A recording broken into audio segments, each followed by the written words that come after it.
Hello friends, my name is Mehak and I am your friendly mentor and guide for today. Let us explore an exciting topic in science with me.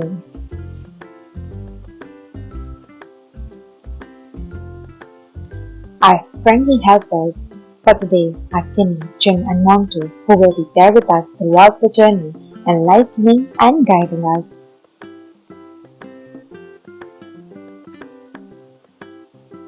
We all have been to science laboratories, so let us learn about their management and also their planning and maintenance.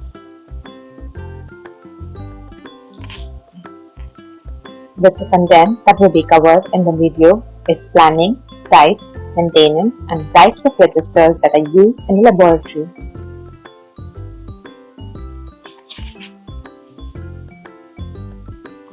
First, we have planning of a science laboratory.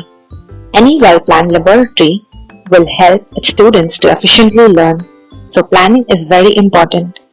You may read the pointers that are there in front of you to understand the factors that are to be considered while planning a science laboratory.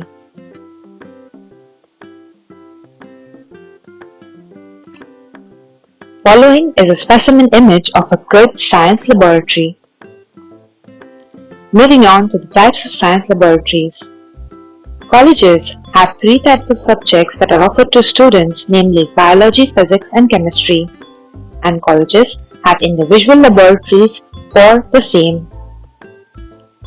A physics laboratory requires specifics such as a table for accurate measurements using a weighing balance, a board for solving numericals, and an electric supply for connecting the various instruments. A chemistry laboratory requires shelves for placing the various chemicals and performing the experiments. It also requires a fume hood so that the students do not inhale toxic fumes. This is a lab safety project that I undertook to replace the labels on the chemical bottles in my laboratory. By reading these labels, you will know what to do in case a person is exposed to chemicals.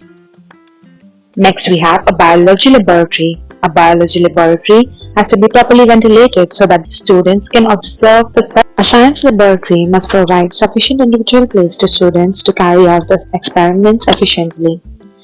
A science laboratory should be properly ventilated and should have adequate natural light for performing biology experiments. If some experiment produce toxic fumes, there must be some proper ventilation for their exit. There should be boards for writing chemical equations and reactions and also for hanging various charts. The location of the laboratory should be such that they do not disturb the normal functioning and working of a school or college, and there should be scope for extension if required in future. Next, we move on to the maintenance of the laboratory. The maintenance of a laboratory is as important as its management.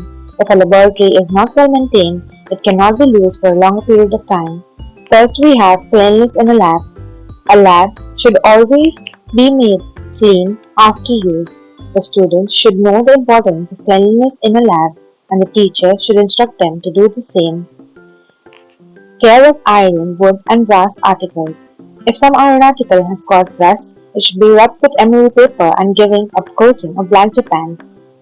Special care should be taken for wooden articles in monsoon and they should be polished. Brass articles can be given a coating with brasso. This ensures that they last long and can be used for a longer period of time, which makes this cost effective. Maintenance of glassware. The test tubes and beakers that should be cleaned and only then should be kept back to their original places. Broken articles should be immediately replaced and they might hurt the students. Tabletop should be given a coating of epoxy resin as this makes it acid resistant and prevents it from being spoiled. A sheet of laboratory instructions should be hung in the laboratory so that the students know what to do in case of a disaster. Types of stock registers that are used in a laboratory for maintaining the stock. Permanent stock register, breakable stock register, consumable stock register. These are the various registers that are used for management in laboratory. An inspiring quote by Louis Pasteur: "Without laboratories, men of science are soldiers without arms." Rightly said. This is the mind map for the revision of the concept. I hope you enjoyed the video. And if you did, make sure to give a thumbs up and subscribe to my channel. Thank you for watching. Happy learning!